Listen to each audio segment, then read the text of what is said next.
श्री स्वामी समर्थ. तुम्हा सगळ्यांच्या आपल्या स्वामी सूत्र व्लॉग या चॅनलवर मनापासून स्वागत. स्वामी भक्त हो, आज पुन्हा एकदा तुमच्यासाठी नवीन स्वामी संदेश घेऊन आलेली आहे. आजचा स्वामी संदेश आपल्याला जाणून घ्यायचाच आहे, पण तत्पूर्वी स्वामींना एकच सांगावंसं वाटतं की स्वामी, कितीही संकट आली तरीही तुमचा हात माझ्या खांद्यावर असावा. कितीही संकट आली तरीही तुमचाच हात माझ्या खांद्यावर असावा आणि मृत्यूला जवळ करतानाही माझा देह तुमच्या मांडीवर विसावा. माझा देह तुमच्या मांडीवर विसावा. स्वामी भक्त हो, एखादी व्यक्ती जेव्हा स्वामी मार्गात येते ना, तेव्हा हळूहळू तिला स्वामी काय आहे हे कळू लागतं. आणि मग अशा वेळेस तिची फक्त एकच इच्छा असते की सुखात आणि दुःखात फक्त स्वामी सोबतीला असावे. त्यावेळेस ती असं म्हणत नाही की स्वामी मला फक्त सुख द्या. ती म्हणते की स्वामी मला दुःख आलं तरीही चालेल, पण त्या दुःखातही तुम्ही मात्र माझा हात हातात घ्या. आणि जेव्हा माझे शेवटचे क्षण येतील तेव्हा देखील मला तुमच्या मांडीचा आधार हवा. आपलं लेकरू जसं आईच्या मांडीवर डोकं ठेवून झोपतं, तसंच शेवटचा श्वास घेताना जर आपलं डोकं आपण स्वामींच्या मांडीवर ठेवलं तर आपल्या मृत्यूला देखील अर्थ प्राप्त होईल. आणि म्हणूनच प्रत्येक स्वामी भक्ताची हीच एकमेव इच्छा असते. तर असो स्वामी भक्त हो, आजचा संदेश आपल्याला जाणून घ्यायचाच आहे.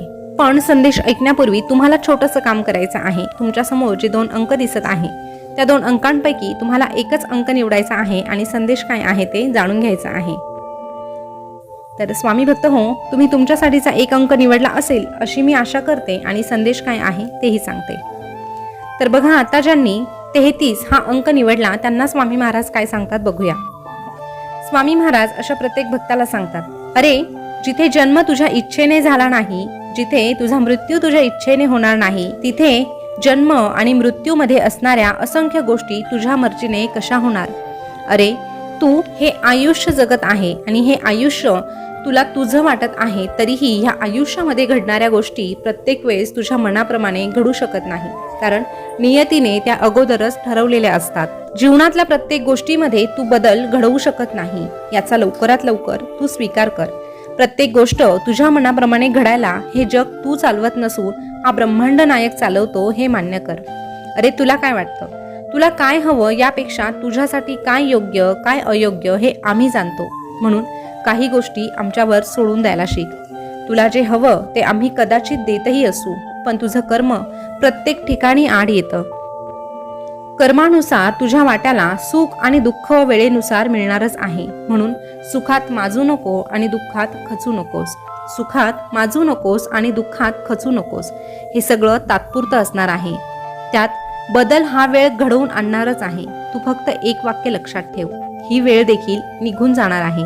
म्हणजे तुला दुःखात आशा निर्माण होईल की सुखाचे दिवस लवकर येतील, आणि जेव्हा सुखामध्ये तू हे वाक्य म्हणणार आहे की ही वेळही निघून जाणार आहे, तेव्हा तुला त्या सुखाचा गर्व होणार नाही. म्हणून दोनही परिस्थितीमध्ये तुला हे वाक्य लक्षातच ठेवायचं आहे की ही वेळ देखील निघून जाणार आहे. अरे तुझ्या वाट्याला जर दुःख आलेलं आहे ना, तर सुख देखील येणारच आहे. नशिबाची इच्छा नशिबावर सोड, कारण इच्छा असून मनुष्य काही गोष्टी कधीच बदलू शकत नाही. मग उद्याच्या चिंतेत वर्तमान वाया का घालवतो. जगात कुठलीही गोष्ट अति केली की त्याची माती होते, पण नामस्मरण एकमेव अशी गोष्ट आहे की जिची माती होत नाही, तर जास्तीत जास्त भक्ती होते. इतिहास सांगतो काल सुख होतं आणि भविष्य सांगतं की उद्या सुख राहील, पण वर्तमान सांगत असतं की समाधानात आणि भक्तीत रमायला शिकला तर प्रत्येक क्षणात सुख आहे, फक्त ते अनुभवता यायला हवं. अरे हा ब्रह्मांड नायक तुला सांगत आहे, जग म्हणजे माया आहे, पावला पावलावर धोका आहे. जग म्हणजे माया आहे, पावला पावलावर धोका आहे. म्हणूनच नामस्मरण कर लेका हाच तुझ्यासाठी सोनेरी मोका आहे. नामस्मरण कर लेका हाच तुझ्यासाठी सोनेरी मोका आहे. रोज नव्याने स्वतःला आवरायचं, सावरायचं, मनवायचं, हसवायचं आणि आयुष्य मात्र आनंदात जगायचं. अरे जेव्हा तू असं ठरवतो ना की तुझं हे आयुष्य तुला आनंद देत आहे, तेव्हाच तुला त्या आनंदाची प्राप्ती होणार आहे. या आयुष्याकडे जर तू आनंदाने पाहिलं तरच तुला आनंद मिळणार आहे, नाहीतर तुला फक्त दुःख मिळणार आहे. सुख मिळवायचं की दुःख मिळवायचं हे आता तुझ्या हातात आहे. सुख आणि दुःख दोनही गोष्टी समोर आल्या तरीही त्याला धिटानं सामोरं जायचं आणि सोबत आमचं नाम ठेवायचं. दोनही परिस्थितीमध्ये जो भक्त आमचं नाम मुखात ठेवतो अशा भक्ताला आम्ही वेळोवेळी एकच सांगतो, भिवू नकोस, मी तुझ्या पाठीशी आहे. भिवू नकोस, मी सदैव तुझ्या पाठीशी आहे.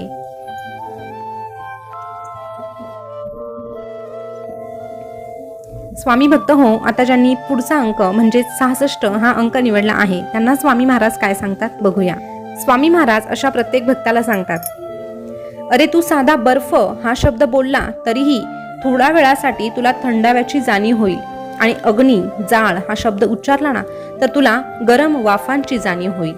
जर हे साधे 2 शब्द क्षणभरासाठी तुला असा अनुभव देऊ शकतात तर विचार कर, आमच्या नामस्मरणात किती शक्ती असेल. तू जर सातत्याने आमचं नाम घेत राहिलास तर तुझ्या मनात आणि कणाकणात आमचाच वास सदैव राहील. आमच्या नामाचं कवच सदैव तुझं रक्षण करेल, तुला पडताना सावरेल, तुझा हात धरेल आणि तुला योग्य तो मार्गही दाखवेल. तू फक्त आमचं नाम घेऊन पहा, प्रार्थना करून पहा. अरे जो भक्त आमची प्रार्थना करतो, आमचं नाम घेतो, अशा भक्ताला आपोआप मार्ग सापडत जातो.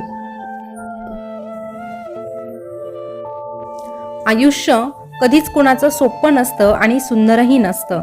लांबून दिसणाऱ्या गोष्टी प्रत्येक वेळेस सुंदरच असतील असं नाही. आयुष्य जर तुला सोपं बनवायचं असेल, सुंदर बनवायचं असेल तर त्याच्यासाठी प्रयत्न तुलाच करावे लागतील. त्यासाठी तू दुसऱ्यांकडून अपेक्षा ठेवू नको. जो दुसऱ्यांकडून अपेक्षा ठेवतो त्याला सुखाची आणि आनंदाची प्राप्ती कधीच होत नाही. म्हणून अपेक्षा भंग होण्यापेक्षा अपेक्षा न करणं केव्हाही चांगलं. कोणाची उपेक्षाही करू नको आणि कोणाकडून अपेक्षाही ठेवू नको.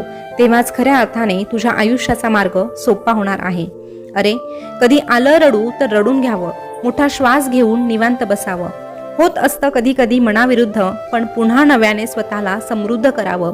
पुन्हा नव्याने स्वतःला समृद्ध करावं. खूप कमी वेळ लागतो काही चुका सुधारण्यासाठी, पण खूप जास्त वेळ लागतो त्याच चुका स्वीकारण्यासाठी. म्हणून जर कुठे तू चुकला असशील तर त्या चुका मान्य कर आणि आमच्या समोर येऊन त्या चुकांची कबुली दे. जेव्हा तू स्वतःच्या चुका कबूल करतो आणि त्यामध्ये सुधारणा करण्यासाठी धडपड करतो, तेव्हा त्या धडपडीत आम्ही तुला मदत करतो. त्या प्रत्येक गोष्टीतून तुला बाहेर काढण्यासाठी आम्हीच तुझा हात धरतो. अरे स्वतःच्या चुका कबूल केल्याने कोणीही लहान होत नाही. उलट स्वतःच्या चुका मान्य करायला मोठं मन लागतं. म्हणून चुका मान्य कर आणि पुन्हा त्या चुका तुझ्याकडून होणार नाही याची शाश्वती देखील आमच्या समोर दे. आमचा भक्त जेव्हा स्वतःला बदलण्यासाठी तयारी दर्शवतो तेव्हा अशा भक्ताची जबाबदारी आमच्यावर पडते. अशा भक्ताला प्रत्येक मार्गात, प्रत्येक अडथळ्यात आम्हीच साथ देतो. त्याचा हात हातात घेऊन आम्हीच त्याच्या सोबत चालतो. अरे परिस्थिती कधीही एकसारखी राहत नाही. क्षणात ऊन आहे तर क्षणात पाऊस आहे. बदल हाच निसर्गाचा नियम आहे. बदल हाच निसर्गाचा नियम आहे आणि तो स्वीकारणं देखील गरजेचं आहे. ह्या जगामध्ये कोणीच परिपूर्ण नाही. म्हणून स्वतःवर कधीच शंका घेऊ नको. स्वतःमध्ये कमतरता शोधू नको. तुझ्यातही प्रत्येक गोष्ट मिळवण्याची जिद्द निर्माण कर. आणि जेव्हा तू स्वतःवर विश्वास ठेवतो आणि मुखात आमचं नाम ठेवतो तेव्हा तुला हवी असणारी प्रत्येक गोष्ट मिळवून देण्यासाठी आम्ही तुझ्यासाठी धडपड करतो आणि तुला एकच सांगतो, भिवू नकोस, मी तुझ्या पाठीशी आहे. भिवू नकोस, मी सदैव तुझ्या पाठीशी आहे.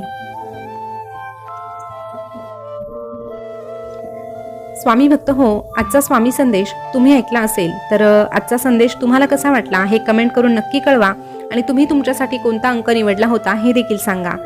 असेच नवनवीन स्वामी संदेश तुम्हाला ऐकायला आवडत असेल तर आपल्या स्वामी सूत्र व्लॉग या चॅनलला सबस्क्राईब करा. त्यासोबतच शेजारचं बेल बटन प्रेस करून ठेवा, जेणेकरून नवीन आलेला व्हिडिओ, नवीन आलेला संदेश सगळ्यात अगोदर तुमच्यापर्यंत पोहोचेल. पुन्हा भेटूया नवीन स्वामी संदेश घेऊन. तोपर्यंत स्वस्थ रहा, मस्त रहा आणि आपले संदेश ऐकत रहा. धन्यवाद.